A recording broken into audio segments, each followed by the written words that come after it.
Bismillahirrahmanirrahim. Assalamualaikum warahmatullahi wabarakatuh.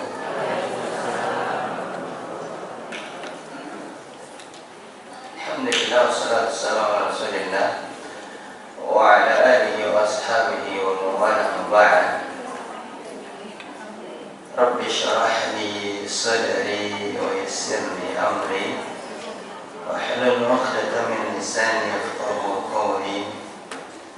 Saudara iman wa akhwati billah, muslimin dan muslimat, jemaah sekalian, Bapak Ibu yang semoga semuanya dalam keadaan sehat walafiat.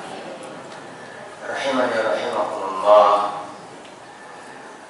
Melanjutkan pembahasan daripada kitab 221 kesalahan di dalam salat. Sebelum kita masuk kepada poin pembahasan, tentu kita sering menasihati diri sendiri dan juga saudara kita kaum muslimin, yaitu adalah senantiasa menjaga salatnya, karena ini adalah merupakan perintah Allah Subhanahu wa Ta'ala. Dan tiang daripada agama ini dalam hadis yang dikeluarkan oleh Imam Tirmidzi, bahwasanya Nabi SAW mengatakan Rasul Amri al-Islam, pokok daripada segala urusan yaitu adalah Islam. Maka Islam ini tidak bisa dilepas daripada segala urusan kita, karena pasti ada di dalamnya aturan yang telah ditetapkan oleh Allah di dalam syariat Islam. Dan baiknya agama kita ini tergantung daripada baiknya penopangnya. Wa amuduhu as-salat, dan penopang daripada agama ini atau tiang daripada agama ini adalah salat. Maka jagalah salat di setiap keadaan kita, baik dalam keadaan aman atau sedang ditimpa musibah. Terlebih kepada tentunya saudara kita kaum muslimin yang saat ini diuji oleh Allah Subhanahu wa Ta'ala. Maka ingatlah perintah Allah Subhanahu wa Ta'ala, ya ayyuhalladzina amanu ista'inu bis-sabri was-salah. Mintalah pertolongan kepada Allah Subhanahu wa Ta'ala, wahai hamba-hamba yang beriman, hamba Allah Tabaraka wa Ta'ala yang beriman, dengan kesabaran. Kemudian yang kedua adalah dengan salat. Dengan salat. Terlebih saat ini saudara kita yang ditimpa musibah di Medan, Aceh, Sumatera Barat, musibah tentu ini berat bagi mereka. Keadaan yang tidak nyaman mereka lewati dari tempat tinggal, kemudian aktivitas harian, tentu ini akan menjadi penghambat dan berat untuk mereka lewati dalam keadaan seperti itu, dalam keadaan lapar, dingin, bahkan mungkin ada yang dari mereka ditinggal oleh keluarganya, baik dalam keadaan mengetahui kabar ataupun juga tidak mengetahui bagaimana kabar mereka, keluarganya, apakah masih hidup atau sudah meninggal. Tentu ini berat sekali ujian ini. Maka lewatilah ujian ini dengan kesabaran, mintalah pertolongan kepada Allah dengan dua hal ini, sabar dan salat. Maka ini nasihat secara umum bagi kita dan juga secara khusus tentunya bagi saudara kita kaum muslimin yang saat ini sedang ditimpa musibah. Kemudian yang selanjutnya, tadi ada titipan informasi dari panitia bahwasanya panitia membuka kesempatan untuk bisa saling membantu di dalam kebaikan, berupaya untuk kita bisa membantu mereka dengan apa yang bisa kita bantu, dari doa, terlebih dari harta. Maka silahkan yang mungkin saat ini tidak bisa membantu secara langsung ke tempat-tempat yang saat ini ditimpa musibah, maka bantulah saudara kita baik dengan doa maupun dari hartanya. Semoga bantuan-bantuan kita yang ikhlas kepada Allah Subhanahu wa taala ini menjadi amal kebaikan yang tercatat, pahala yang besar di sisi Allah, dan bermanfaat bagi mereka saudara kita yang menerima yang ada di sana. Ketika masih ada kesempatan ini, marilah kita gunakan kesempatan untuk bisa membantu saudara kita. Silahkan nanti bisa menghubungi panitia bagi yang alhamdulillah Allah lebihkan rezeki, maka silahkan bersedekahlah sebanyak mungkin, karena ini adalah kesempatan kita menunjukkan keimanan kita. Karena Nabi SAW mengatakan as-sadaqatu burhan. Sedekah itu adalah bukti. Bukti dari apa? Bukti akan keimanan yang kita miliki kepada Allah Subhanahu wa taala. Baik, kita lanjutkan pembahasan daripada kitab 221 kesalahan di dalam salat. Kita masuk kepada poin 148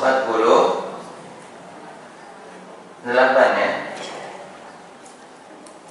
atau 147. Sudah ini 147, 148 ya. Baik. Poin 148, kesalahan sebagian orang-orang yang sedang berpergian, yaitu safar.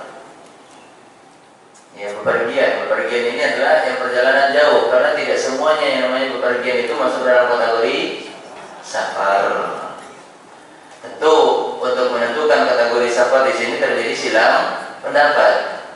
Dalam mazhab Syafi'i, ketentuan safar itu dilihat daripada jauh jarak yang ditempuh. Apabila jauh jarak yang ditempuh itu sampai kepada 83 atau 85 km, maka perjalanan itu disebut dengan safar, sudah masuk kepada safar. Begitu. Kalau di mazhab Hambali itu tidak dihitung jarak jauh, jarak tempuhnya, tetapi itu kembali kepada uruf, penilaian masyarakat setempat. Apakah perjalanan dari wilayah ini ke wilayah selanjutnya adalah safar, maka itu kembali kepada penilaian masyarakat setempat.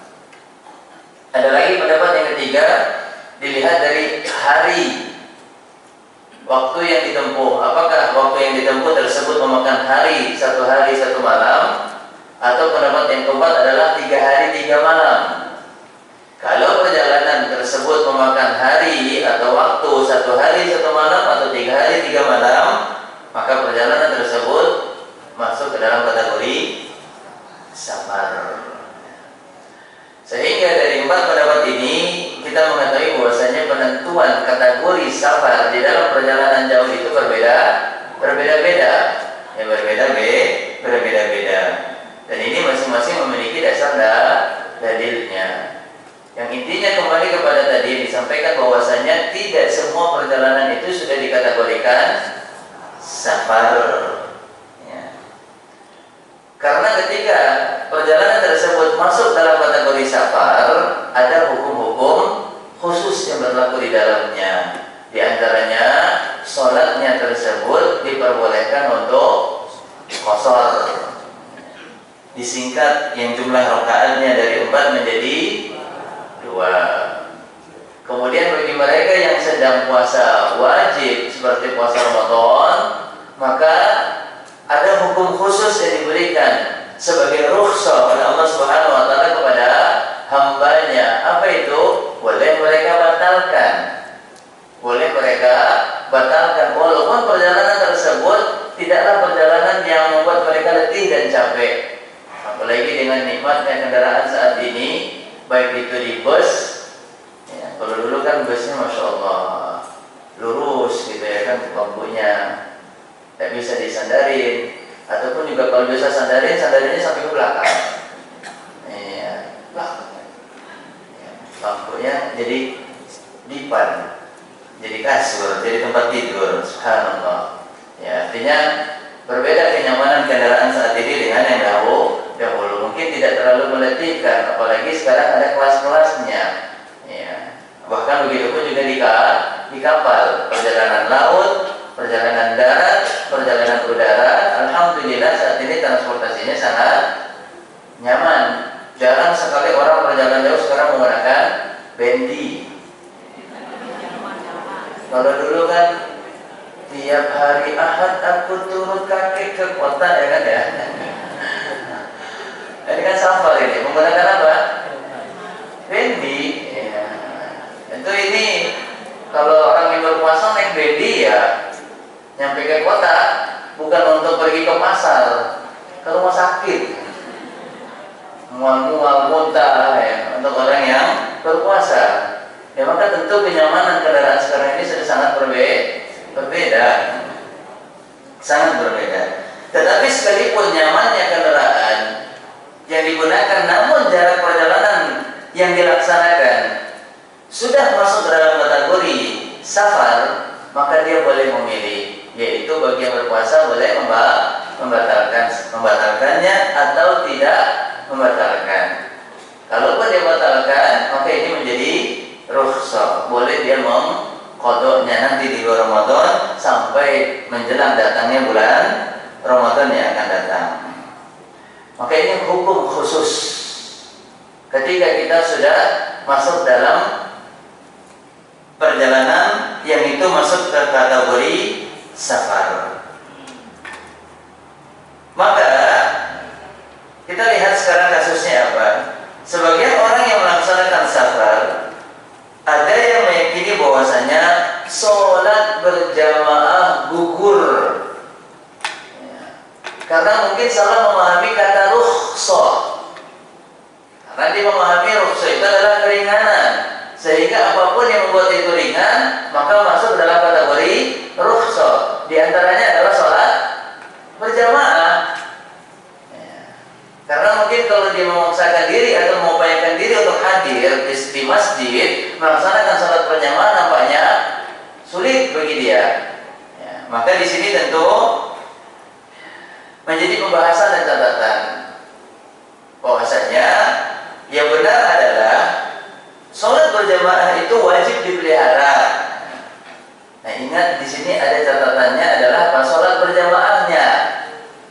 Adapun untuk masalah tempatnya, ini menjadi kasus selanjutnya. Yang intinya berjamaahnya tetap dilaksanakan. Adapun untuk masalah tempatnya nanti masalah yang kedua. Tetapi di sini kita dudukkan dulu bahwasanya untuk orang yang bersafar, khususnya laki-laki,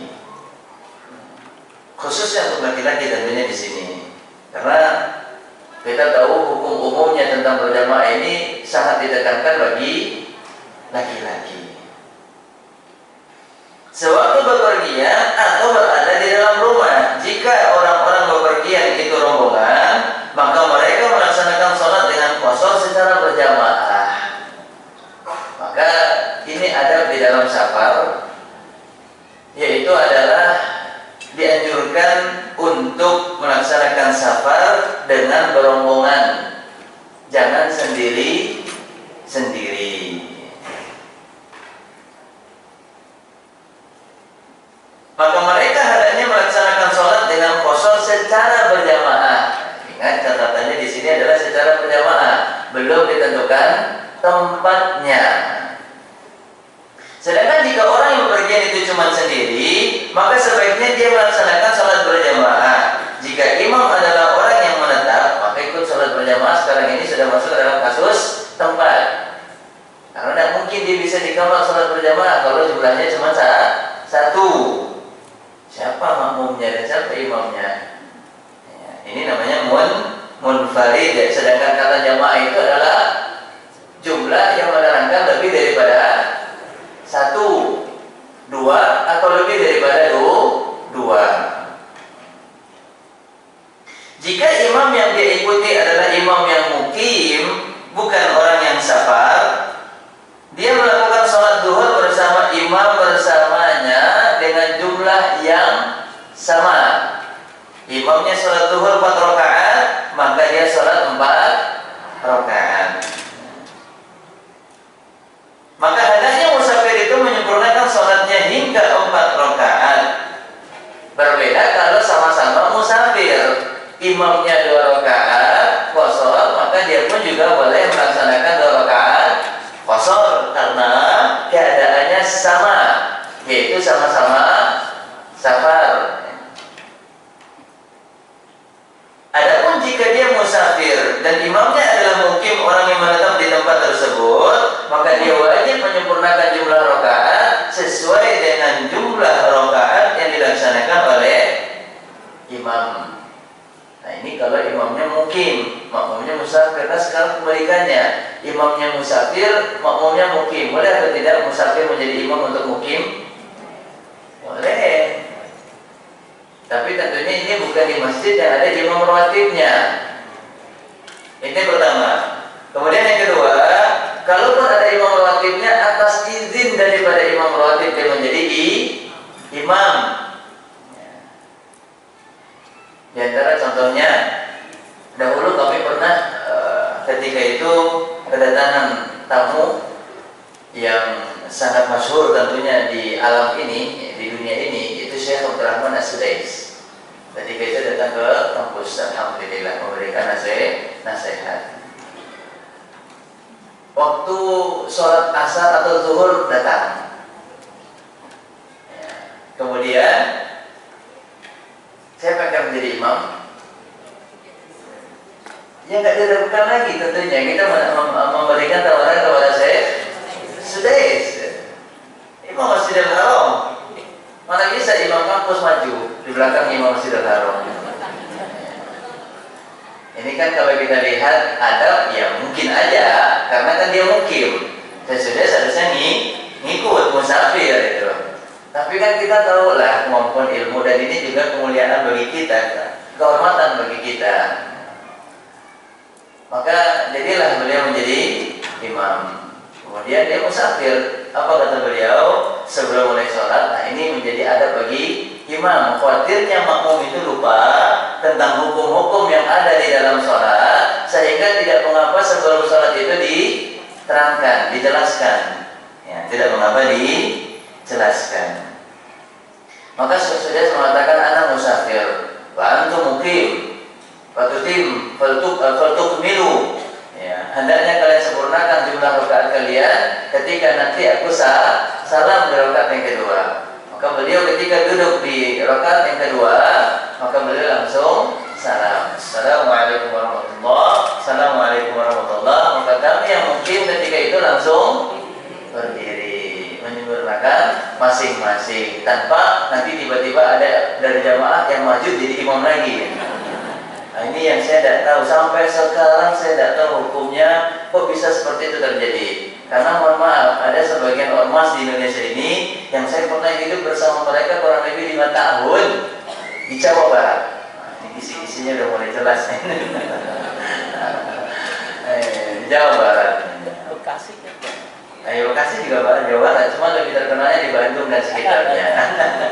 Kalau Bekasi nih, iya, agak-agak gimana kan? Ke Jawa Barat juga setengah, ke DKI juga setengah. Masya Allah. Tapi bukan mudabdabin ya, bukan kesana masuk ke sini masuk ke orang munafik ya. Ya karena memang mau di antara perbatasan wilayah, ya. Maka bisa ikut Jakarta, bisa ikut Jawa Barat. Tiba-tiba kalau nanti imam sudah selesai, kemudian ada makmum yang masuk, nanti di antara makmum itu ada yang maju di antara mereka, kemudian menjadi imam. Nah ini yang saya mau mengkaji kasusnya dari dulu sampai sekarang. Bukan mau mengkaji, memang udah dari dulu, dari awal saya tahu itu, saya mencoba menelaah dan mengkaji, belum saya dapatkan penjelasannya. Wallahu ta'ala a'lam.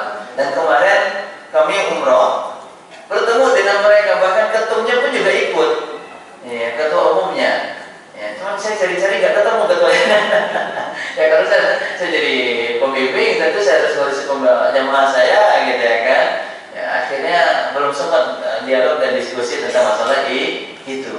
Ini kita bukan memprasangkai buruk, tidak, tetapi hendaknya kita klarifikasi, kira-kira ada dasar ilmiahnya kah atau tidak dari Al-Quran ataupun hadis. Kalau ada, berarti kita harus menerima. Ya, tapi kalau tidak ada, maka kita harus kuduskan, dan mereka yang keliru harus meninggalkan pendapat yang keliru dan berupaya mengamalkan yang tepat sesuai dengan penjelasan dalil yang ada di dalam Al-Quran ataupun hadis Rasulullah Sallallahu Alaihi Wasallam. Maka kasus yang kedua, ini sholat musafir dan mukim. Nah, sholat yang kedua, masalah yang kedua itu adalah berkaitan tentang masalah tempat. Jadi kita sudah membahas tentang masalah tetap berjamaah. Namun sekarang ini kasusnya adalah di mana mereka berjamaah. Di mana mereka berjamaah. Maka jawabannya, kalau bisa berjamaah di masjid, tentu itu lebih utama dalam rangka memakmurkan masjid. Karena tidak diragukan lagi sebaik-baik tempat untuk beribadah, mendekatkan diri kepada Allah adalah masjid. Ini pendapat atau penjelasan yang pertama. Kalau mampu dan bisa melaksanakan di masjid. Tapi kalau tidak, di mana saja mereka berada, mereka berupaya untuk melaksanakannya berjamaah. Contoh di hotel, kalau memang mereka bisa berjamaah di hotel, ya di hotel, atau di atas kendaraan sekalipun itu. Alhamdulillah sekarang ini kan ada di antara transportasi kendaraan jarak jauh yang itu menyediakan tempat salat, contohnya seperti di maskapai Saudia. Nah, itu di belakangnya sebagian daripada maskapai itu disediakan musola, bisa untuk berlima, bisa berenam, tergantung daripada keberkahan tubuhnya. Masya Allah. Banyak baca doa ya. Banyak baca doa. Kalau yang seperti saya ini, insya Allah muat 7 orang kan. Nah, jadi tempatnya utama, yang paling utama adalah masjid. Tapi kalau tidak, maka dimanapun mereka bisa melaksanakannya, laksanakanlah dalam keadaan berjamaah. Tetap berjamaah itu tidak gugur. Selanjutnya, poin 149. Sebagian orang ada yang juga jika sudah selesai sholat fardu secara berjamaah di masjid, semisal sholat duhur, lalu dia bersegera melaksanakan sholat sunnah rawatib.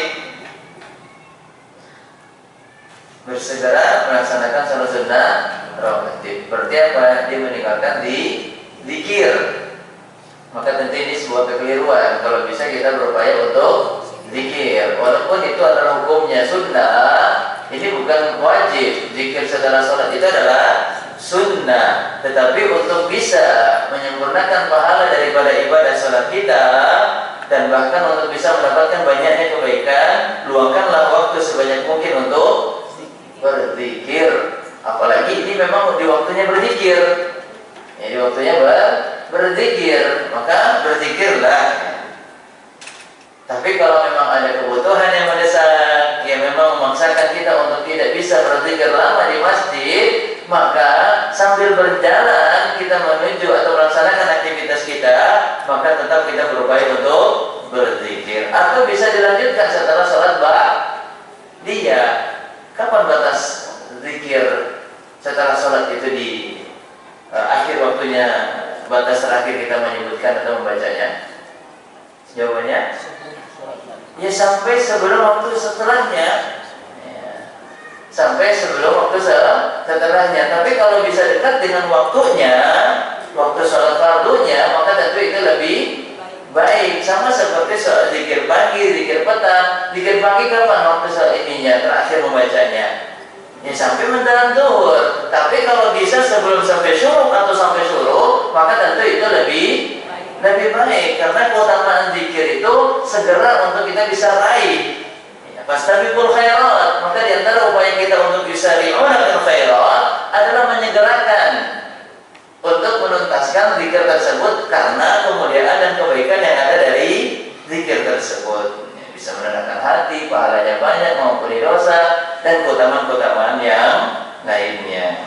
Maka begitu pun juga dengan zikir sore. Kapan terakhir kita membacanya? Ya sebelum tidur. Jangan sampai subuh, kejauhan. Karena kalau udah subuh, jangan diharapkan lagi bisa zikir sampai kalau udah tidur. Kayaknya susah untuk bisa mengharapkan diri ini melanjutkan zikirnya sampai menjelang subuh yang ada. Ya udah menikmati tidurnya. Kalau udah tertidur, maka tentu zikir sore itu waktu terakhirnya adalah diupayakan sebelum tidur. Nah ini kan waktu yang panjang dari asar taruhlah setengah 4 atau sekarang jam 3-an. Jam 3 lewat sedikit, lewat 5 atau lewat 7, taruhlah setengah 4 sampai jam 10 atau jam 9. Cukup lama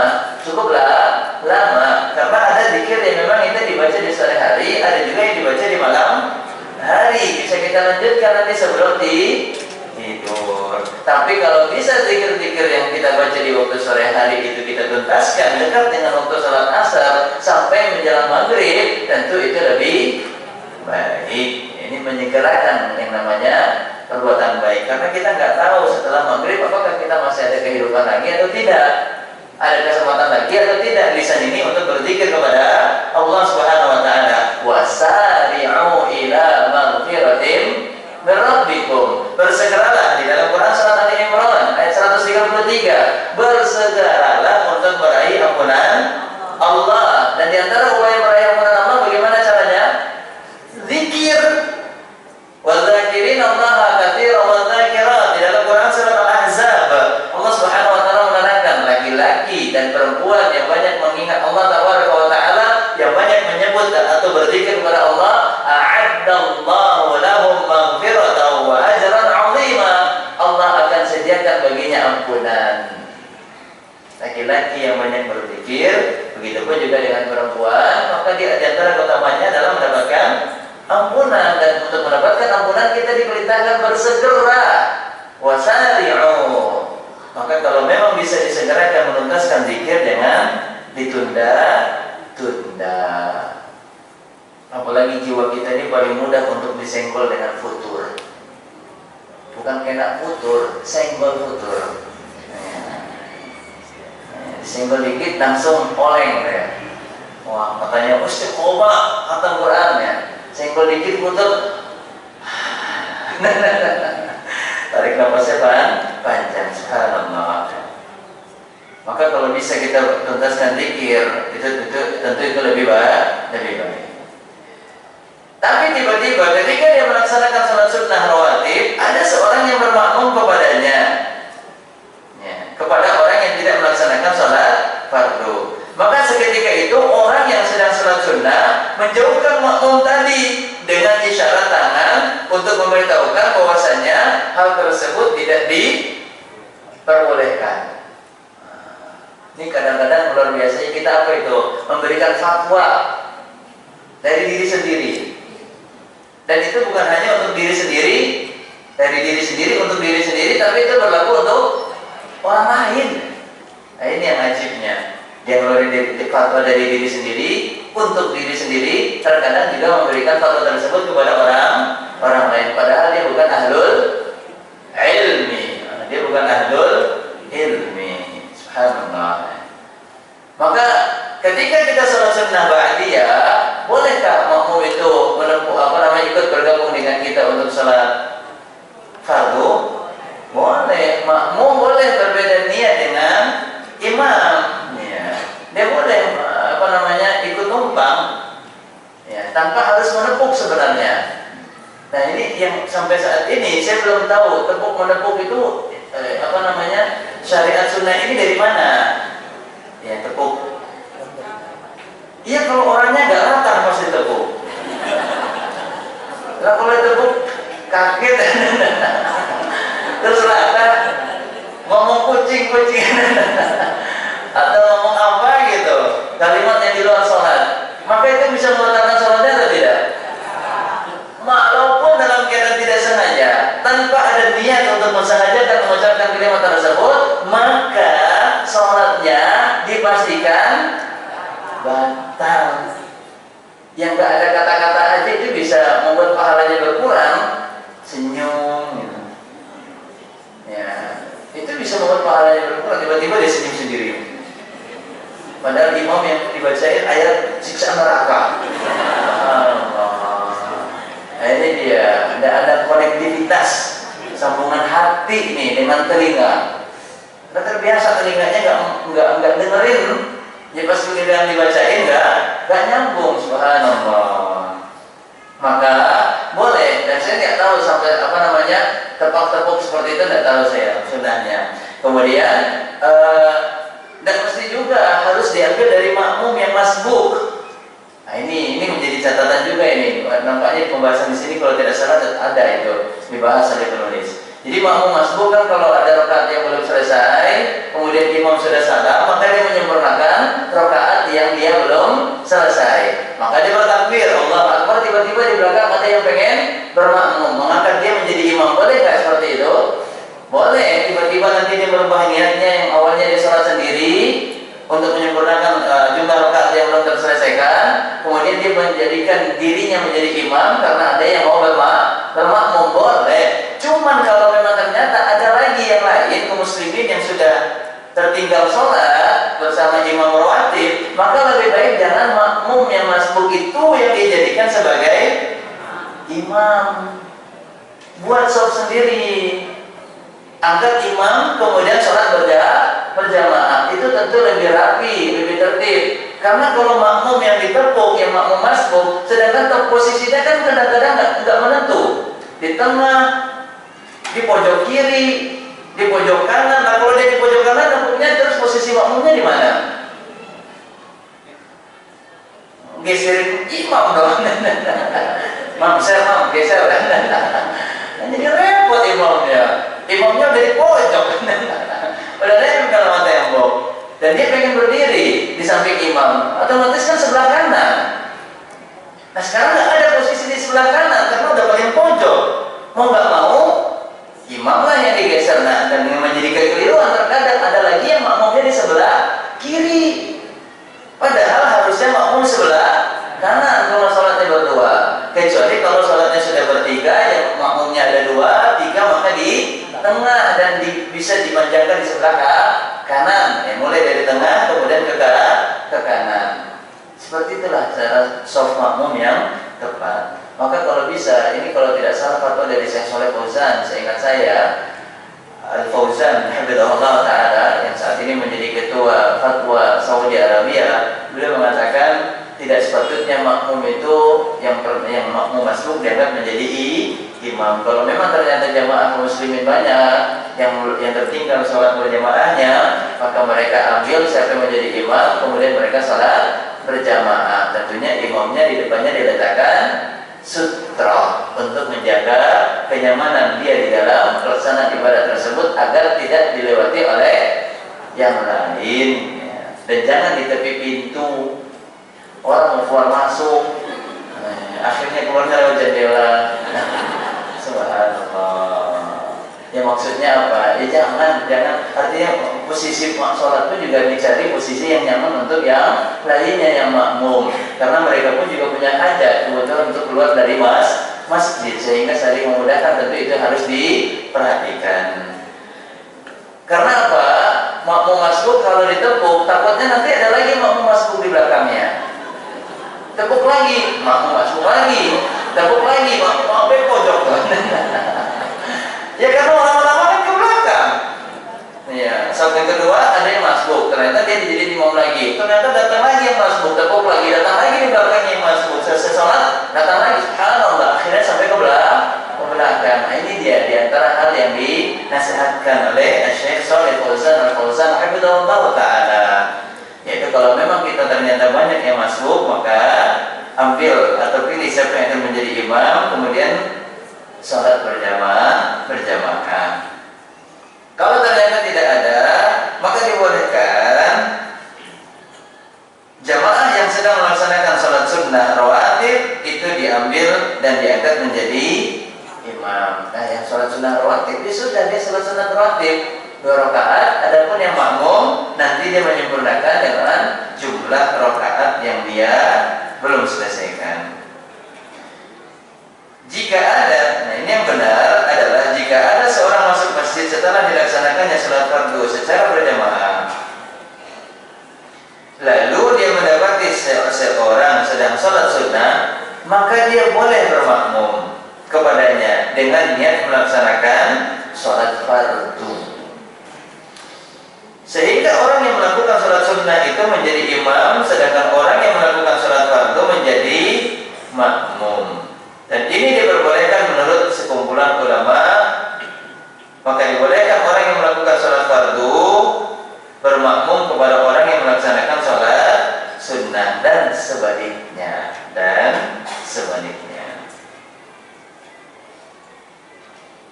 Selanjutnya, kesalahan ke-150. Sebagian orang yang sholat, ada yang jika bertakbir untuk sholat sunnah rawatib atau sholat sunnah lainnya, kemudian sholat jamaah didirikan, atau seseorang teringat bahwa dia sedang berhadas atau dia berhadas di tengah-tengah sholat, maka dia mengucapkan salam ke kanan dan ke kiri. Saya ulangin, dia lagi sholat sunnah qobliyah contohnya, tiba-tiba komat sih nggak ada tiba-tiba ya. Ya, maksudnya memang sudah waktunya komat ya. Memang bahasa kita nih ya, hebat ya. Ya. Kemudian apa yang harusnya dilakukan oleh makmum atau jamaah yang sedang sholat sunnah qobliyah? Ya sudah dia batalkan, kecuali kalau dia berada di rakaat kedua yang memungkinkan dia menyempurnakannya tanpa tertinggal takbiratul ihram bersama imam. Makanya imam itu jangan kayak gosen yang ekspres, habis komat langsung pengen takbir aja. Rapikan saf makmumnya. Anda imam itu artinya pemimpin, dan pemimpin harus mengetahui keadaan yang dia pimpin. Apakah semuanya sudah ready? Sudah stay ready? Sudah siap untuk melaksanakannya dengan tenang dan baik? Maka kalau sudah siap, dan rapatnya shaf, lurusnya shaf, ya bahkan bisa jadi mungkin ada yang salah dalam mendirikan shaf. Di antaranya apa? Tiba-tiba dia di belakang sendiri, sedangkan shaf yang pertama sudah penuh dan dia sendiri. Maka imam meminta jemaah yang lain mundur untuk menemani dia, karena orang yang sholat sendiri itu ada dua kemungkinan hukum sholat. Yang pertama, hukumnya adalah dia tidak mendapatkan pahala sholat berjamaah, dia tercatat sholat munfarid jatuhnya. Kemudian yang kedua, dia tetap mendapatkan pahala sholat berjamaah, tetapi dengan pahala yang tidak sempurna. Dan dia sama-sama nggak enak nih. Tercatat dia ikut imam, tapi pahalanya sholat munfarid. Atau yang kedua, dia sholat imam awal waktu, tapi pahalanya tidak sempurna. Maka ini diantara kewajiban imam, harus memperhatikan keadaan daripada mereka yang akan dia pimpin. Jangan langsung komando. Dan timer itu bukan perwakilan komando. Dan jangan imam itu taat dengan timer. Timer ini yang taat dengan komando, dengan imam. Sehingga kalau nanti imam mengatakan jangan komat, berikan kesempatan. Apalagi sekarang lagi musim hujan, banyak yang mungkin pengen sholat berjamaah tapi nunggu reda dulu. Boleh atau tidak menunda? Nah, ini yang harusnya dipahami oleh orang yang sholat berjamaah di masjid. Konsekuensi ini, jangan dia pengen hanya sholat berjamaah kemudian tidak memperhatikan keadaan jamaah kaum muslimin yang lainnya. Yang penting dia udah datang ke masjid, sholat selesai, tanpa memperhatikan keadaan yang lainnya. Apakah mereka bisa sholat berjamaah ikut dengan kita atau tidak? Maka tidak boleh. Inilah dia diantara hikmah yang baik yang kita ambil daripada sholat berjamaah. Apa itu? Mengikis sifat egois, mengikis sifat egois. Harus peka perasaannya. Oh, ini masih belum, apalagi kalau cuma jamaahnya sekian dan dia tahu ini jamaah tetapnya yang sering hadir ini. Tapi kok belum hadir? Boleh nggak dijemput ke rumahnya? Boleh nggak ditelepon? Boleh. Antum di mana? Ini sholat nggak negeri ini. Ayo di sini. Boleh nggak? Boleh. Ya bohong. Boleh, kan itu kisahnya. Hampir-hampir Nabi menyuruh salah seorang sahabat atau yang lainnya untuk membakar rumah orang yang tidak ikut sholat berjamaah. Itu kan tanda apa? Ada jeda di situ. Boleh. Nabi pun juga beberapa kali menunda sholat untuk memberikan penjelasan. penjelasan, memberikan nasihat. Artinya tidak mesti yang namanya qomat itu harus disegerakan. Yang penting awal waktu sholat sudah diinformasikan dengan azan. Azan itu adalah tandanya i'lan. Iklan itu kalau bahasa kita iklan. Iklan itu bahasa dari Indonesia sebenarnya, dari bahasa Arab.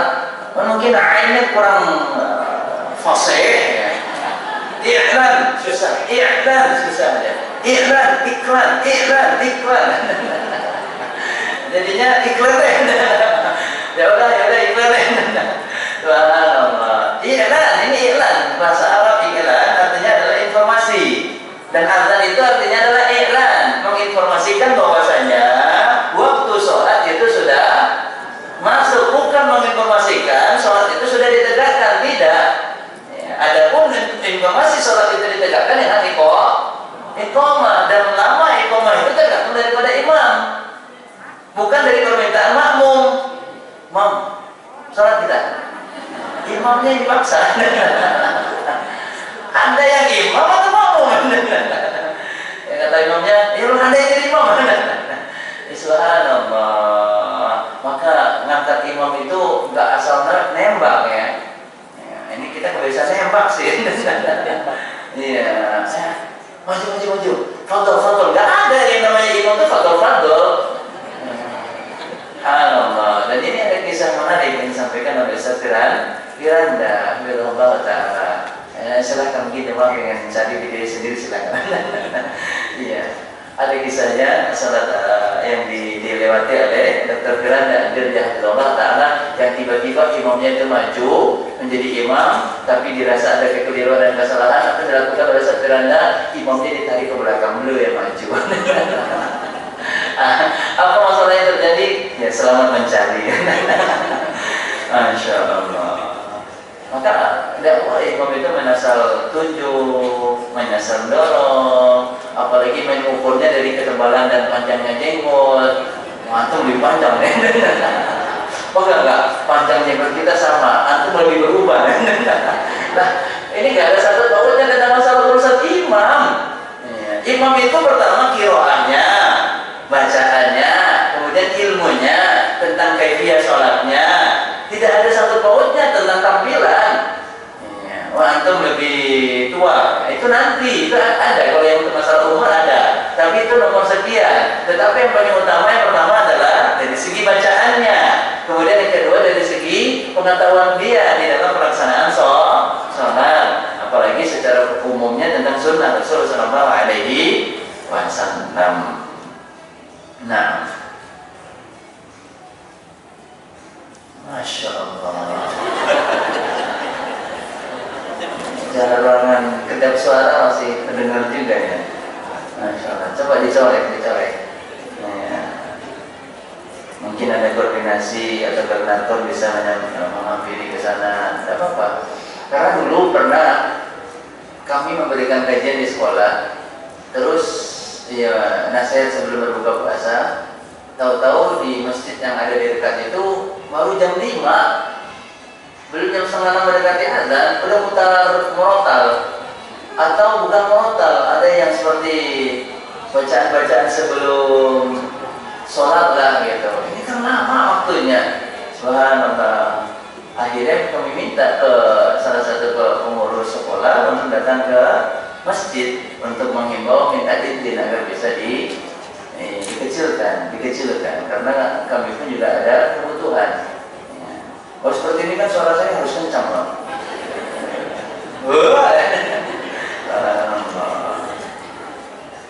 Apalagi kok suara saya kalah merdu lagi.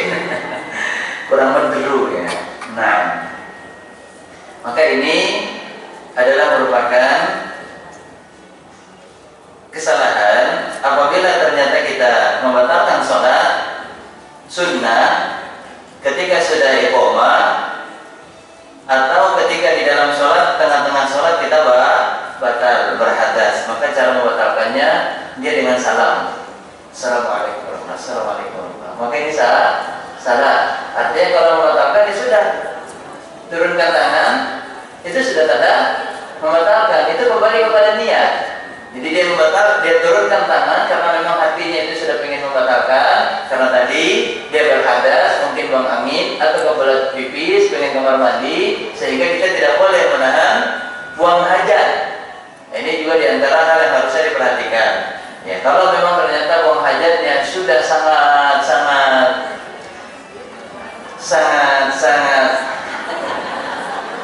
jangan pula antum keluarkan tenaga dalamnya.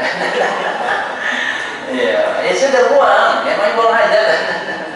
Ya, jangan ditahan, kecuali kalau memang mungkin baru terasa ringan, tidak sampai membuat kita tuh keringat dingin untuk menahannya, gitu ya. Maka silahkan. Jadi kalau udah mengganggu kenyamanan, bahkan mengganggu kekhusyuan, apalagi imamnya sujudnya lama, gitu. Ya, subhanallah, yang akhirnya membuat kita itu sebel dan menggerutu sama imam, padahal imam nggak tahu kalau perut kita lagi sakit. Ya, maka kalau imam nggak tahu pasti tahu. Lagi sakit perut nih. Subhanallah. Maka ketika kita membatalkan sholat karena ada kebutuhan, karena keadaan darurat, diantaranya adalah buang hajat, atau memang sudah ditegakkan ya sholat dengan iqomah, maka cara membatalkannya cukup dengan menurunkan tangan dan niat di dalam hati membatalkan sholat. Ya, tidak dengan mengucapkan salam, assalamualaikum warahmatullahi, sambil berdiri salam.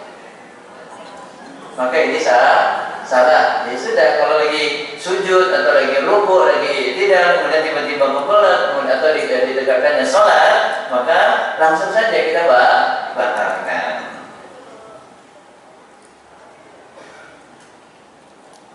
Kemudian sedikit tambahan catatan, bahwasanya tadi iqomah itu adalah yang menjadi haknya imam, karena kan dia ingin memimpin sholat. Berarti kembali kepada pemimpinnya, dia memimpin. Kalau ternyata imam sudah mengatakan nanti, ya nanti, segerakan, kembali kepada apa yang diperintahkan oleh imam. Ya. Jangan dilihat dari banyak dari qobliyahnya orang. Oh, masih ada yang qobliyah. Tahu-tahu nanti ada lagi yang qobliyah. Tahu-tahu nanti ada lagi qobliyah, ternyata bukan qobliyah, sholat zuhur memang dimaksain. Karena ini pernah terjadi dekat kampus kami dahulu, ya, ini mungkin pernah saya ceritakan di sini. Kalau mungkin pernah. Ada yang dia muadzin nunggu iqomah itu karena melihat daripada makmum jamaah tunggu selesai qobliyah semuanya baru koma. Ternyata ada lagi yang datang, qobliyah, akhirnya lama iqomahnya. Setelah itu dia langsung qomat, agak lama itu, setelah beberapa yang qobliyah itu selesai, dia langsung qomat, ada lagi yang mau qobliyah, langsung dia qomat. Biar gak sholat duluan orangnya. Kalau udah sholat, tunggu lagi nanti dia. Dia qomat sambil marah-marah. Ini orang udah datang telat. Jadi dia ngomel-ngomel sebelum qomat itu. Karena saya kan udah datang. Dia melihat orang yang di belakang, jadi saya duduk tepat di samping dia. Masya Allah. Jadi sebelum dia qomat itu dia berutuh, dia ngomel-ngomel sendiri. Ini orang udah telat, maksain sholat qobliyah. Jangan, bukan maksain, karena memang belum iqomah. Berarti itu adalah waktu untuk sholat qobliyah. Ya karena itu masih belum iqomah, berarti orang yang belum melaksanakan qobliyah, ya qobliyah lah. Nah kembali kepada kita, kalau memang kita ternyata diberikan perintah oleh imam untuk menegakkan sholat dengan iqomah, maka kita langsung iqomah. Adapun yang makmum tadi atau jamaah tadi yang lagi sholat qobliyah, itu kembali lagi kepada mereka. Kalau memungkinkan mereka sholat sampai selesai tanpa tertinggal takbiratul ihram, mereka selesaikan. Tapi kalau kiranya mereka paksakan untuk menyelesaikan sholat qobliyah dan itu bisa menjadikan mereka tertinggal takbiratul ihram, maka hendaknya mereka batalkan. Kalau bahasa kampung kami itu pakiyah. Ya, jadilah orang yang betul-betul paham tentang agama, ahli fikih. Iya. Tapi sekarang makna pakiyah itu sudah berbeda di kampung kami. Pakiyah itu asal katanya dari fikih, orang yang ahli fikih. Tapi sekarang dipahami dengan makna yang berbeda. Orang yang datang dari door to door, pakai sarung, baju koko, bawa nasi beras, minta sedekah beras atau uang, mereka itulah yang dibilang apa? Fakir. Kenapa? Karena setiap kali sedekah mereka berdoa. Ya, doanya panjang. Itu dipanggil fakir. Padahal fakir itu asal katanya dari fakir, itu orang yang paham tentang ilmu ini. Nah, selanjutnya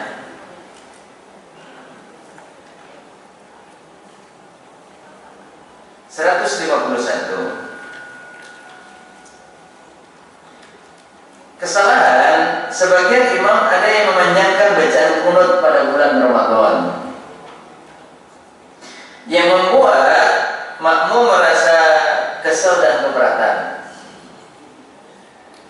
Bagi jamaah salat yang berada di belakang imam tersebut, maka yang benar jika imam membaca kunut pada bulan Ramadan, hendaknya dia memperhatikan keadaan jamaah. Hendaknya dia memperhatikan keadaan jamaah sehingga tidak memanjangkan bacaan kepada mereka. Nah, orang Indonesia ini kadang mereka mungkin melihat di Masjidil Haram ataupun di Masjid Nabawi, ini kunutnya memang Masya Allah panjang-panjang. Apalagi kalau di malam-malam ganjil, terlebih di malam 27. Begitupun juga 28 nanti ada doa khatam Quran. Ya biasanya di malam-malam ganjil ini, apalagi di qiyamul lailnya yang sepertiga malam terakhir, itu biasanya kaum muslimin diimami oleh Syekh As-Sudais. Masya Allah, umur beliau kan sudah 70 gitu, hampir 70 atau sudah 70. Tapi Masya Allah, bacaan doanya panjang, bisa memakan waktu 20 sampai 30 menit. Saya waktu pertama kali ikut doa bersama beliau itu seperti ini saya doanya. Itu pertama kali. Pegel memang. Gini Pak, nah angkat bambolanya naik turun. Walaupun di tangannya ini ringan, tapi kalau dengan satu gerakan yang tetap kayak gini otomatis pegel. Akhirnya turun. Boleh nggak doa seperti ini? Boleh. Boleh. Tapi tentu seperti ini lebih utama, afdol, ya. Maka jangan kita mengambil hukum yang ada di sana, yang itu tidak kita lihat keadaan kita yang ada di sini. Karena yang di sana sudah terbiasa, sudah puluhan tahun itu terjadi, dan makmum pun sudah tahu keadaannya bahwasanya imam ini pasti akan membaca doa kunut yang panjang, sehingga mereka yang menjadi makmum sudah siap untuk dipimpin bacaan imam yang panjang. Apalagi sekarang alhamdulillah sudah banyak sekali semangat dari kaum muslimin yang mengikuti program i'tikaf di Masjidil Haram. Tapi sekali lagi, ini jangan dipaksakan karena terpancing keadaan daripada euforia, ya, semangat yang ada yang dilihat di Masjidil Haram. Ya. Jadi kembali kepada kita. Apalagi nanti ada sampai yang menyalah-nyalahkan pemerintah Saudi. Ini kok sholatnya berantakan. Ini kok jalannya 1 jam sebelum sholat sudah ditutup. Kami kok dibiarkan sholat di jalan-jalan. Ini kan orang yang baru pertama kali datang, apalagi baru pertama kali umroh. Tentu dia akan kaget, tercengang. Ternyata 2 jam sebelum itu jalan untuk menuju ke pelataran Masjidil Haram atau menuju ke ruang utama di Masjidil Haram itu sudah pada ditutup, dan dibukanya kapan? Setengah jam atau 1 jam setelah sholat tarawih. Ya sudah, antum berupaya menahan itu Pak, mau hajat itu kurang lebih 5 jam. Dari maghrib sampai selesai tarawih Pak. Subhanallah. Dan maghrib isya'nya pun juga ditunda setengah jam. Ya, dari waktu maghribnya biasanya mulainya jam 9, selesainya jam setengah 11 atau jam 11. Nanti di yang keduanya lagi dimulai jam setengah 1. Dan bacaannya panjang-panjang. Targetnya dalam 1 malam 2 kali tarawih itu adalah 1 juz. Satu juz. Maka sekarang ini jangan kita paksakan dari apa yang ada di Masjidil Haram, dari Masjid Nabawi yang kita lihat, kita paksakan di sini. Yang kita terbiasa tripul. dibaca apa korong. Subhanallah. Nanti malah menyedihkan jamaah, kok jamaah sepi ya? Bukan jamaahnya nggak semangat, cuma jamaahnya nggak kuat. Maka berikanlah penjelasan juga kepada makmum. Begitupun juga berikanlah penjelasan kepada imam. Apalagi sebagian masjid saya lihat ada imam-imam dari luar yang diundang, baik itu yang datang dari Yaman, yang datang dari Mesir, dan dengan bacaan yang bagus itu baik, ya sangat baik gitu ya. Tetapi tentu ini niat yang baik tidak akan bisa berhasil atau berbuah hasil yang baik kalau ternyata jamaahnya tidak mendukung hal tersebut. Subhanallah. Maka sekarang ini berikanlah dahulu pemahaman kepada antar pengurus, kemudian kepada jamaah, begitupun juga yang akan bertindak menjadi imam. Lihatlah Nabi SAW, karena dia tahu ini makmumnya para sahabat, lalu dipanjangkan. Tapi ketika ada ibu-ibu yang sedang membawa anak dan anaknya menangis, apa yang dilakukan oleh Nabi? Tanpa dipendekkan lagi ayatnya, nggak ditambah-tambah, langsung takbir. Langsung takbir, nggak ditambahkan ayatnya beberapa ayat lagi, langsung melihat kayaknya kalau ditambahkan dapat menyusahkan keadaan yang ada di belakang oleh makmumnya, maka langsung takbir untuk intikal, takbir berpindah dari berdiri ke ruku. Nah, inilah dia. Para makmum para imam harus mengetahui fikih di dalam menjadi imam ketika memimpin sholat. Karena kalian memimpin sholat, ya kalian adalah pemimpin sholat, dan ini sholat adalah ibadah yang sangat mulia.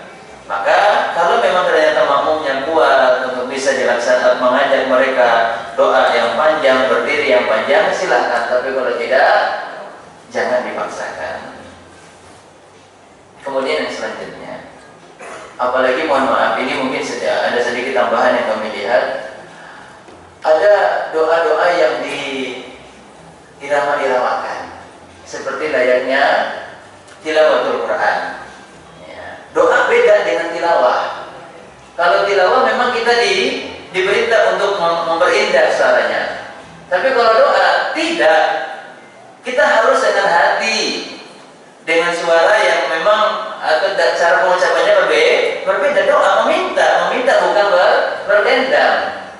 Kalau tilawatul Quran kita diminta untuk berdendam. Berdendam itu artinya diayun-ayunkan suaranya, artinya diayun-ayunkan di sini diperindah. Ya, tetapi tetap sesuai dengan kaidah tajwid. Kadang ada juga yang mendayu-dayukan, mendiayun-ayunkan, tetapi berlebihan, bisa menambahkan matnya menjadi berlebih, bahkan bisa jadi bertambahnya huruf daripada ayat Al-Quran. Sedangkan kalau bertambahnya huruf di dalam bacaan Al-Quran itu tentu termasuk daripada lahan jali, termasuk daripada kesalahan yang fatal. Apa itu kesalahan yang fatal? Ya, silahkan mendengarkan kajian dari Ustaz Mulia Al-Qurnaidi ya. Beliau pakarnya ahlul qiraah.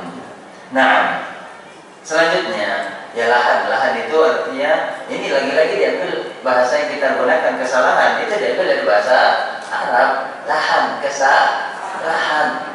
Nah, karena kan bahasa kita itu ada awalan, ada akhiran ya. Iya, padahal lahan ini dalam bahasa Arab aslinya. Jadi ada lahan jadi, ada lahan khafi.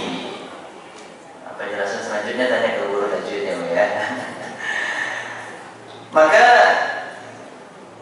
ketika imam ini membaca doa, bacalah dengan penuh kesungguh-sungguhan, jangan diiramakan. Begitupun juga takalluf. Dengan apa? Takalluf itu tasonnu', dibuat-buat susunan kalimatnya. Mungkin dia pengen mengikuti, saya tahu betul, saya sudah sedih. Memang kalau doa itu pujian-pujian kepada Allah dengan susunan yang indah. Sesudes, ini memang orang Arab. Kemudian yang kedua, dia berbicara dengan kalimat seperti itu, dia sudah terbiasa. Apalagi beliau ahlul ilmi, profesor, doktor. Ini S3, profesor lagi. Ya memang sudah terbiasa dengan bahasa-bahasa sastra dari bahasa Arab. Nah, kita memaksakan demikian, tentu ini tidak tepat. Ini namanya tasunnu takalluf. Terlalu dibuat-buat dan itu melebihi daripada kemampuannya. Yang nanti pada intinya isi daripada doanya malah tidak ngena, karena terlalu banyak muqaddimah, prolog, kalimat-kalimat pujian kepada Allah yang itu dia buat-buat, yang itu dia buat-buat. Nah, ini sedikit catatan di dalam doaku kunut, artinya perpanjanglah doa kalau memang makmumnya kuat, kalau tidak maka perpendek. Kemudian yang kedua, untuk imam jangan terlalu diiramakan di dalam berdoa. Kemudian karena bisa jadi makmum ini menangis karena iramanya, bukan isi doanya. Iya, bukan isi doanya. Kemudian yang ketiga, terlalu banyak bahasa-bahasa yang dia buat-buat di awal doa. Ya, maka langsung saja pada intinya apa doanya dari Al-Quran, dari hadis, maka disebutkan. Setelah itu kita lanjutkan gerakan sholatnya. Selanjutnya, nah ini namanya tawassut. Tawassut itu adalah yang mana pertengahan, tidak terlalu menggampangkan dan juga tidak terlalu ekstrim berlebihan. Kemudian kesalahan 152, menyimak imam dengan membawa mushaf. Kadang kita mungkin pernah bertanya, gimana hukum sholat sunnah menggunakan mushaf? Kalau sholat sendiri dan dia terbatas jumlah hafalannya, maka boleh. Ya, boleh. Itu sholat sunnah. Tapi kalau sholat wajib tidak boleh. Kemudian kalau memang ternyata memiliki hafalan yang cukup banyak, maka lebih baik dia sholat sunnah tersebut dengan menggunakan hafalan. Untuk apa? Untuk meminimalkan terjadinya gerakan di luar sholat. Karena kan nanti membuka Al-Quran, apalagi batasannya lepas, nggak tahu, nggak sempat kasih batasannya. Iya. Atau tiba-tiba kembali ke halamannya karena kipas kan mungkin, ya akhirnya gigi sibuk nyari, tahu-tahu Allahu Akbar gak baca, langsung rukun ya. Ya karena udah gak ketemu lagi ayat yang dibaca. Maka itulah dia, ini meminimalkan terjadinya gerakan atau gangguan yang didapatkan di dalam sholat. Oke, kalau memiliki hafalan, tentu hafalannya yang lebih diutamakan untuk digunakan di dalam bacaan sholatnya. Maka ini menjadi motivasi bagi kita semuanya, Bapak Ibu. Mari kita kuatkan jiwa kita, dan ini nasihat juga untuk diri pribadi kami. Ya, karena nasihat ini tentunya bukan hanya kepada yang mendengarkan, tetapi juga kepada yang terlebih, terkhusus kepada yang menyampaikan. Ya, karena murka Allah sangat besar kepada kami yang menyampaikan, tetapi kami tidak melaksanakannya. Kabura maqtan 'inda Allah an taqulu ma la taf'alun. Ya, atamuruna an-nasa bil birri wa tansawna anfusakum, dan seterusnya. Maka tentu mari kita kuatkan jiwa kita untuk memperbanyak meluangkan waktu menghafal Al-Quran. Kita luangkan waktu, bukan kita yang cari-cari waktu yang tersisa, atau kita gunakan sisa waktu, tidak. Tapi kita yang betul-betul meluangkan waktu sebanyak mungkin berinteraksi dengan Al-Quran, bermuamalah dengan Al-Quran. Di antaranya adalah dengan menghafal Al-Quran. Dan sekali lagi, janganlah umur itu yang disalah-salahkan. Maklum, enggak ada maklum. Kenapa kita meminta maklum? Ya subhanallah. Kenapa kita yang membuat kita itu enggak semangat kepada diri sendiri? Ya. Kita enggak boleh membuat kita itu mengucapkan kalimat-kalimat negatif yang membuat kita menjadi pesimis. Jangan mengucapkan kalimat negatif yang membuat kita pesimis, akhirnya lemah kekuatan di dalam ibadah kepada Allah Subhanahu wa Ta'ala. Memang betul kekuatan hafalan akan berbeda dengan yang masih muda, yang belum terlalu banyak maksiat, dan yang sudah tua, yang mungkin banyak di waktu yang Allah berikan digunakan untuk bermaksiat. Karena maksiat ini adalah menghambat daripada ilmu, sebagaimana nasihat yang disampaikan oleh guru daripada Imam Syafi'i rahimahullah ta'ala, yaitu adalah Imam Waqi' rahimahullah ta'ala. Wa nurullah, dan cahaya Allah yaitu ilmu, la yuhda lil 'asi, tidak akan diberikan kepada orang-orang yang melakukan kemaksiatan. Orang-orang yang melakukan maksiat, dosa yang menyelisih perintah Allah tabaraka wa ta'ala, maka mereka akan terhalang untuk bisa mendapatkan ilmu. Maka sekarang ini kiranya kita merasa diri ini sudah banyak bermaksiat kepada Allah, maka perbanyaklah kita bertaubat. Sebanyak apa kita telah bermaksiat, maka sebanyak itulah hendaknya kita harus bertaubat, beristighfar kepada Allah Subhanahu wa taala. Sebagian ada yang membawa mushaf pada waktu salat tarawih tanpa ada hajat. Tanpa ada hajat. Hajatnya makmum itu apa Pak bersama imam? Mendengarkan. Kalau dia membawa mushaf berarti apa? Ingin mengoreksi. Takutnya nanti ada ayat yang terlewat atau ayat yang salah dibacakan. Maka kalau tujuannya adalah untuk mengoreksi bagi yang bertugas, silakan. Tetapi kan ada yang tidak bertugas, apalagi dia sholatnya di belakang masjid. Gimana dia pengen mengoreksi baca imam kalau keliru? Teriak-teriak di belakang. Akhirnya kan membuat gaduh dan seterusnya. Sedangkan yang mengoreksi baca imam adalah yang berada di belakangnya, yang terdekat dengan imam. Makanya dua sof atau dua di sof pertama, 2, 3 atau 4 yang tepat di belakang imam ini adalah mereka yang akan menggantikan di imam dengan memiliki hafalan yang sama dengan imam, dengan bacaan yang baik juga sama dengan imam utama. Boleh kita semangat untuk mencari sof pertama bagi makmum, tetapi untuk masalah bagian utama yang tepat di belakang imam, janganlah kita memberanikan diri berada di tempat tersebut. Apalagi sekarang udah dikasih tanda sejadah-sejadah yang berbeda. Kita dengan pedenya bawa sejadah sendiri, ditaruh di atas sejadah itu. Itu kan mungkin maksudnya kan tanda. Ini untuk yang bertugas menjadi pengganti imam. Kalau imam ternyata uzur, lupa ayatnya, bisa dia mengoreksi, dialah yang mengoreksi. Tidak semuanya. Sebagaimana Syekh Muhammad bin Shalih Al-Utsaimin rahimahullah taala, pernah ketika itu beliau dari negeri Indonesia menjadi imam setelah kajian. Qadarullahu ma syaa fa'al. Kalau tidak salah ini surat yang sering dibaca oleh kita. Surat apa itu? Al-Kafirun. Qadarullah itulah yang namanya lupa ya. Tak pernah lupa. Tiba-tiba beliau keliru. Mungkin terlewat satu ayat. Akhirnya apa yang terjadi? Semua makmum ikut mengoreksi. Kemudian setelah sholat, beliau menghadap kepada jamaah, kemudian beliau berikan nasihat.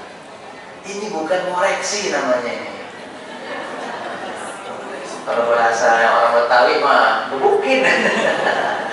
Babak belur keroyok ini, keroyok ya. Koreksi itu satu orang ya. Dan ini kan banyak orang-orang yang hafal Al-Quran di belakangnya, subhanallah. Dan siapa yang hafal surat Al-Kafirun? Subhanallah, di belakang-belakangnya juga ikut ngoreksi. Maka orang yang mengoreksi itu tidak semuanya. Ya tidak semuanya. Orang yang berada dekat dengan telinganya imam itulah yang memberikan koreksian. Maka ini diantara tugas para pengurus masjid. Terlebih sesaat lagi kita akan melewati yang namanya bulan penuh kemuliaan, bulan penuh ketaatan, bulan penuh ibadah. Ya, maka jangan sampai ibadah kita ini terganggu karena kita tidak memahami ilmu. Ya. Maka pengurus tarawih atau pengurus imam atau pengurus masjid yang berkaitan tentang masalah sholat berjamaah, sholat tarawih, hendaknya bisa dibahas ya, dari sekarang agar nanti pelaksanaan ibadah di bulan Ramadan bisa berjalan dengan nyaman, dengan hikmah, dengan ilmu. Maka kalau tanpa ada hajat, seperti menjadikan ibrah hatinya hadir sewaktu membaca dan membenarkan kesalahan, maka yang benar adalah yang lebih utama tidak menyimak atau mengikuti imam dengan membawa mushaf.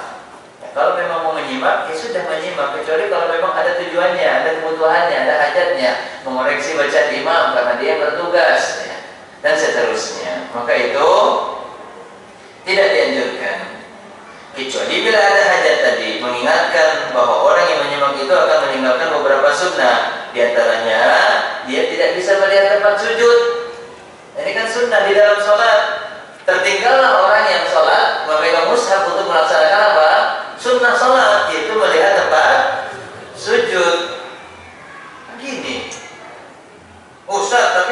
masih bisa melihat ke bawah ya Ustaz. Tapi kan fokus mata kita nggak ke bawah, bukan di belakang mushafnya.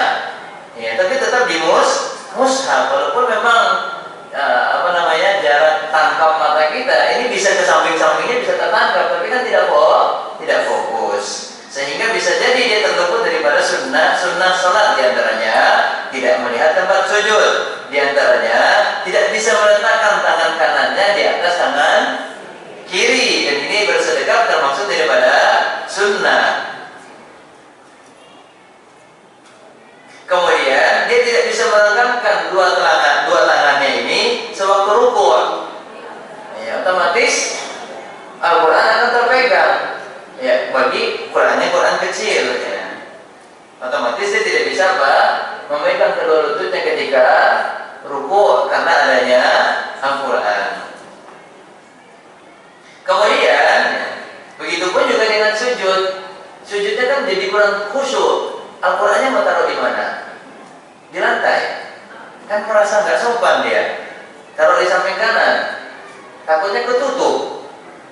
Dan seterusnya. Akhirnya apa?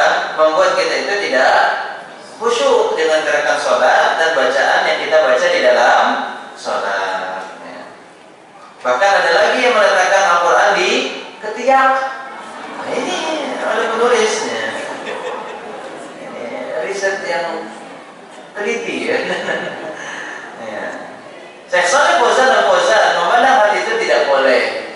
Nah, ini Syekh Shalih Fauzan yang tadi sudah disebutkan Allah Ta'ala. Beliau saat ini yang alhamdulillah mendapatkan anugerah yang sangat penuh kemuliaan, yaitu menjadi ketua fatwa Saudi Arabia. Dan tidak diragukan lagi beliau memang betul-betul ahlul ilmi, doktor. Ya, beliau adalah doktor. Syekh Shalih Fauzan di dalam fatwanya memberikan penjelasan bahwasanya hal itu tidak boleh karena dapat menyibukkan dan melalaikan orang tersebut daripada sholatnya. Maka hal-hal yang dapat menyibukkan dan melalaikan kita daripada gerakan dan bacaan sholat lebih baik kita tinggalkan. Karena bacaan imam yang diperintahkan itu adalah untuk diperdengarkan. Qul Al-Quran fastami'u lahu wa ansitu la'allakum turhamun. Apabila dibacakan Al-Quran, maka dengarkanlah dengan tenang agar kalian mendapatkan rahmat dari Allah Subhanahu wa Ta'ala. Apalagi kalau Qurannya Quran Android, terus pas lagi baca Al-Quran notifikasi WA masuk, atau belanjaan online-nya masuk, pesanan Anda sedang diproses. Dalam hati nanya, ini pesanan yang mana ya? Allah. Ya, maka tentu ini akan menyibukkan kita daripada kekhusyuan di dalam sholat. Nah, maka lebih baik ditinggalkan. Bukan berarti ini menjadi haram secara mutlak ya. Bukan berarti ini menjadi haram secara mutlak. Bedakan yang lebih baik ditinggalkan dengan haram secara mutlak. Artinya masih boleh dilakukan jika memang ada hajatnya, ada kebutuhan yang mendorong untuk melaksanakannya. Selanjutnya, poin 153. Sebagian orang yang bepergian melalui jalur udara bila sudah masuk waktu sholat atau bahkan lebih daripada waktu yang semestinya, kemudian waktu itu pun keluar atau terlewat dari waktunya dan mereka pun tidak melaksanakan sholat. Artinya di sini tidak melaksanakan segera sholat tersebut dalam keadaan tahu kalau waktu sholat sudah masuk. Beda lagi kalau masih ragu-ragu, dia belum tahu secara pasti, apalagi tertidur. Dipastikan orang yang tertidur tidak akan tahu. Tidur gimana mau tahu? Ini dia dalam keadaan bangun, dalam keadaan sadar, dan dia tahu bahwasanya waktu sholat itu sudah masuk, tetapi dia menunda-nunda dengan alasan tidak ada tempat sholat secara khusus, dengan alasan tidak mengetahui arah kiblat. Makanya sekarang itu kita harus membawa bekal. Kenapa dikatakan bekal sebaik-baik bekal itu adalah takwa? Artinya apa itu takwa, Pak? Selain daripada definisinya mengerjakan perintah Allah dan meninggalkan apa yang dilarang oleh Allah Subhanahu wa taala. Makna takwa itu di antara lainnya adalah yang kita pahami ini di dalamnya mencakup apa? Ilmu. Karena tidak mungkin orang itu bisa mengerjakan perintah Allah dengan baik tanpa ilmu, dan tidak mungkin orang itu bisa meninggalkan larangan Allah dengan baik tanpa ilmu. Karena orang yang bertakwa adalah orang yang berilmu. Maka sebaik-baik bekal, wa tazawwadu fa inna khairu zadi taqwa, berbekallah karena sebaik-baik bekal itu adalah takwa, yaitu adalah bawa ilmu. Kita sudah tahu mau melaksanakan safar. Jadi bekal yang dibawa itu bukan hanya pakaian yang akan dipakai beberapa hari ke depannya, makanan yang akan dimakan ke depannya, uang yang akan dipakai ke depannya berapa hari. Bukan hanya itu bekal dalam perjalanan, tapi apa? Ilmu. Setiap ibadah yang akan dilaksanakan, perhatikan kira-kira di mana kita mau melaksanakan sholatnya dan seperti apa kita akan melaksanakan sholatnya. Apakah dengan wudhu atau tayamum? Kalau tayamum, seperti apa bentuk daripada pelaksanaan tayamum? Kalau berwudhu dalam keadaan safar, dalam keadaan darurat, seperti apa? Karena ada lagi-lagi di samping saya jamaah, dia wudhu menggunakan air. Pas giliran membasuh tangan, dia menggunakan jaket. Jaketnya tidak ditanggalkan atau tidak disingkap, ditarik ke atas lengannya. Tapi apa yang dilakukan? Tetap dia membasuh di atas jaketnya. Jaketnya tebal pula kan? Kalau mungkin jaketnya jaket kaos seperti sweater gitu ya, itu mungkin tipis, dia siramkan dari atas masih bisa masuk ke dalam, kena tangannya dengan air tersebut. Tapi kan nggak mungkin dia melakukan demikian. Ini enggak, dia ambil air kemudian dia susap di atas. Saya tanya, Pak ngapain? Wudhu. Bapak tahu dari mana? Nah ini jawaban orang yang nggak tahu tuh kayak gitu kan. Berujung apa? Cengir sendiri. Tahu dari mana, Pak? Gak berani dia mengatakan saya nggak tahu dari siapa-siapa. Ini nih hebatnya orang, kalau dia nggak tahu, dia berat mengatakan apa? Nggak tahu. Kadang kita pengen apa? Nggak mau membuat diri kita ini malu, sehingga kita pura-pura tahu. Justru malah pura-pura tahu dalam keadaan bodoh, itulah yang membuat kita lebih malu lagi. Malu-maluin. Akhirnya saya bilang, enggak. Kalau wudhu ya seperti biasa, Pak ambil air, Pak usap, Pak basuh. Ya mana yang dibasuh, ya dibasuh. Mana yang memang air itu mengalir harus dengan mengalir berlari itu artinya bukan hanya diusap saja. Jadi ada memang anggota tubuh yang itu diusap, al-masah. Ada lagi yang tidak, ya, yang dibasuh dan diusap. Yang diusap itu hanya kepala dan telinga. Jadi sebagian ada yang mengatakan kaki, tetapi ada yang mengatakan kaki itu bukan hanya diusap tapi juga dibasuh. Bedanya diusap, kalau diusap itu hanya sekedar sisa air ini yang ada di tangan kemudian diusap di bagian kepala telinga. Tetapi kalau membasuh berarti jumlah airnya banyak. Di antara kategori dikatakan basuh adalah jeriyanul ma, aisolul ma, mengalirnya air. Jeriyan itu berlari. Ya, berlarinya air, artinya berlari air itu bukan berarti ada kakinya. Subhanallah. Ya, maksudnya air itu kelihatan mengalir. Kalau cuma sekedar semprot tapi tidak terlihat airnya mengalir, ini pun juga dikatakan tidak sah, karena syarat sahnya wudhu ketika yang membasuh itu harus dengan jeriyanul ma. Ya, harus dengan airnya mengalir, dan mengalir air itu kan tidak harus sampai banyak. Artinya kalau kita lihat sudah ada yang mengalir dari atas sampai ke bawah, maka itu sudah masuk dalam kategori sah wudhunya. Ya, artinya nggak harus banyak, itu tidak mesti harus satu gayung, satu gelas, tidak. Ya. Maka ini yang menjadi bekal takwa yang harusnya kita bawa ketika kita safar, ilmu. Ketika kita akan bersafar, bawalah bekal ilmu. Karena ada orang yang menunda-nunda di dalam melaksanakan sholat, padahal waktu sholatnya sudah masuk, bahkan waktu sholatnya sudah keluar, dan dia tidak segera mengkodoknya. Maka sebelum kita safar, cari arah kiblat. Apalagi kalau yang pengen berangkat umroh, maka sangat jelas kemana arah kiblatnya. Kalau yang berangkat umroh ya jelas, ke Ka'bah, ya berarti arah depan pesawatnya, ya arah depan pesawatnya. Dan kalau bisa kita berdiri di maksudnya ketika mau tidak semua maskapai itu punya musola, tidak semua pesawat terbang itu ada musolanya. Maka upayakan kita berdiri dulu di bangku kita itu. Artinya berdiri di bangku bukan di atas bangkunya. Ini ajak berantem. Dipahaminya kayak gitu. Yuk, ini tempat duduk kita. Dia sudah berdiri, mungkin agak susah, tidak apa-apa. Ini adalah bentuk kita untuk betul-betul memaksimalkan sholat itu dalam keadaan sempurna. Jadi setelah kita berwudu atau mungkin kita bertayamum karena ada udzur tadi, tidak ada air atau tidak diperbolehkan menggunakan air dan kita tidak ada bekal air yang cukup, maka kita bertayamum. Seperti ini. Ini tayamum. Atau cara kedua adalah tangan dulu baru muka. Ada dua cara, muka dulu baru tangan atau tangan dulu baru muka. Dan tidak perlu digosok-gosok. Debunya masuk ke muka. Orangnya gigi. Emang lagi masuk muka, digosok-gosok. Tidak perlu digosok, cukup begini. Bagian punggungnya sudah seperti ini.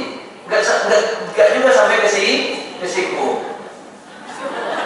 Wudu namanya. Tayamum menggunakan debu. Jelas? Nah, kalau sudah selesai tayamum, maka sholat udah. Kita duduk di atas kursi kita, di depan kursi kita, Allahu Akbar. Kemudian kalau ternyata turbulens dan susah bagi kita untuk bisa lurus berdiri, ya setelah itu kita duduk dan seterusnya. Artinya diupayakan ketika takbiratul ihram, kita minimalnya takbiratul ihram tadi kita melaksanakannya dalam keadaan berdiri. Yang di atas kendaraan saja dianjurkan untuk berdiri, bahkan diperintahkan untuk berdiri, apalagi yang kita bukan di atas kendaraan. Di masjid, ini banyak sebagian kaum muslimin, mereka kuat dan mampu berjalan dari rumah menuju masjid, tapi ternyata ketika mulai sholat, mereka buka kursinya, kemudian langsung duduk dalam keadaan atau takbir atau ihram dalam keadaan duduk. Ya, Allahu Akbar. Maka ini tentu kesalahan. Ya, karena berdirinya qiyam, yang di takbir atau ihram ini rukun. Ya, berdiri ketika takbir atau ihram ini merupakan rukun di dalam sholat. Maka ayo dikaji lagi jemaah sekalian, mana yang rukun sholat, mana yang wajib sholat, mana yang sunnah sholat, demi kesempurnaan pahala sholat. Kemudian yang kedua, demi mengetahui kenyamanan sholat. Apa itu? Ketika terluput rukun atau terluput kewajiban, nanti kan bisa melaksanakan sujud sahwi. Tapi kan masing-masing berbeda, yang rukun dan sujud yang wajib ini berbeda cara pelaksanaan sujud sahwinya. Ada pembahasan-pembahasan yang khusus di dalam itu. Maka dengan kita mengetahui mana yang rukun, mana yang wajib dan seterusnya, tentu ini akan membuat ibadah yang kita laksanakan menjadinya nyaman dan tenang, karena kita beribadah dengan ilmu. Fattaqullaha mastata'tum. Penulis mengutip ayat Al-Quran surat At-Taghabun ayat 16 yang memerintahkan kita dari Allah Taala untuk bertakwa kepada Allah sesuai dengan kemampuan, sesuai dengan kesanggupan kita. Kapan kita dikatakan tidak lagi sanggup? Ketika kita sudah berupaya melaksanakannya.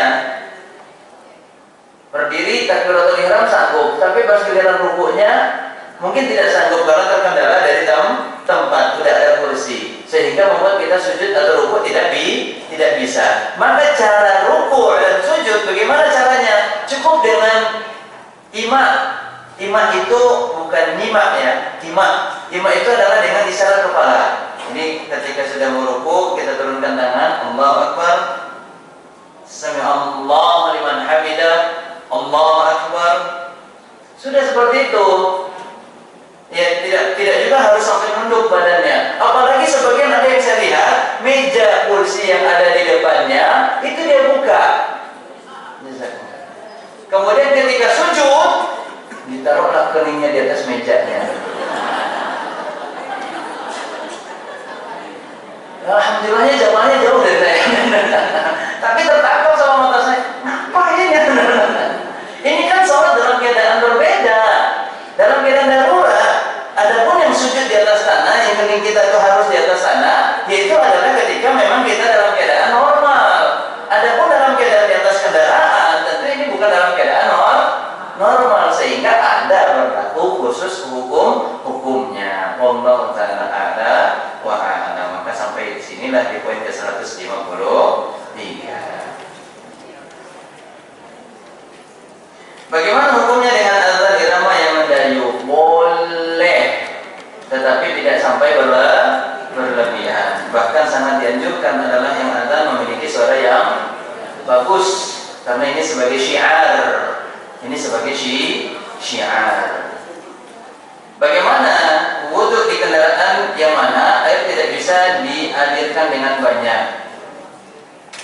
Ya, sudah dicoba belum nyari air ya? Karena sebagian maskapai itu boleh. Nah, kalau ternyata maskapai yang kita akan naiki ini adalah yang termaksud tidak memperbolehkan berwudu di kamar mandi, maka bawa yang namanya semprotan.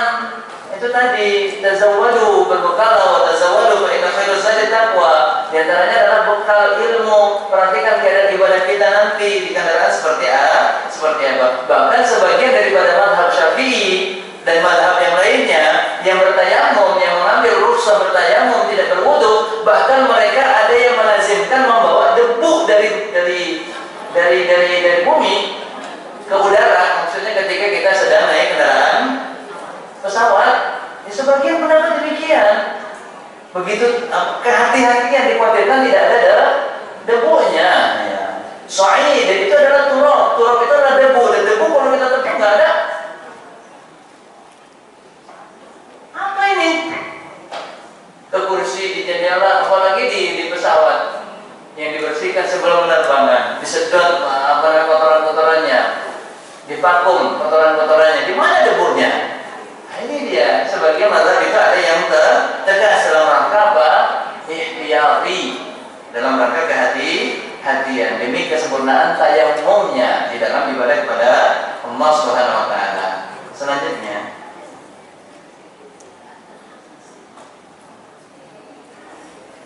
posisi imam akhwat saat sholat jenazah perempuan. Posisi depan jemaah atau posisi di tengah jemaah? Di tengah jemaah kalau memang dia makmum, ya kalau dia makmum tetap di tengah jemaah. Apakah doa khatam Quran di akhir? Apakah ada doa khatam? Kalau doa khususnya tidak ada. Tapi kalau kebiasaan mengkhatamkan Al-Quran dengan berdoa itu ada. Bahkan sebagian salafus saleh bahkan dilakukan oleh beberapa sahabat pun juga demikian. Mereka kumpulkan keluarganya, kemudian mereka berdoa, ya berdoa. Dan ini khusus untuk khatam Al-Quran, ya khusus khatam Al-Quran. Maka kalau doa khususnya tidak ada, tetapi kalau kebiasaan untuk berdoa setelah khatam Quran, maka ini boleh. Kita sholat tahajud di rakaat kedua, terdengar adzan sholat subuh. Apakah kita lanjutkan atau langsung berhenti? Maka tergantung di rakaat berapa. Kalau masih di rakaat yang pertama, batalkan, karena itu sudah tidak masuk waktunya. Tapi kalau sudah di rakaat yang kedua, maka lanjutkan. Ya. Jadi dilihat di jumlah rakaatnya, masih di rakaat pertama atau di rakaat kedua. Nah, ini tadi disebutkan di rakaat kedua, berarti dilanjutkan.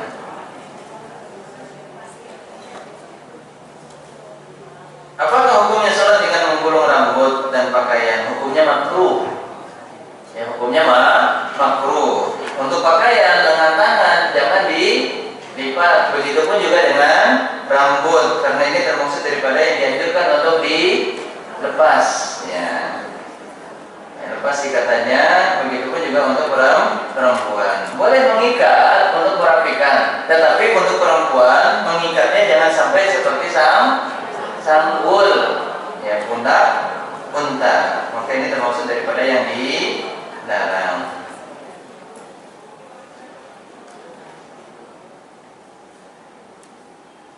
Apakah Nabi tidak pernah tinggalkan qobliyah zuhur? Nah, ini kalau masalah meninggalkan tentu ada ketika safar, karena hanya 2 sholat sunnah yang tidak ditinggalkan atau jarang ditinggalkan oleh Nabi Sallallahu Alaihi Wasallam. Yang sering beliau jaga itu adalah qobliyah subuh, dan yang kedua adalah witir.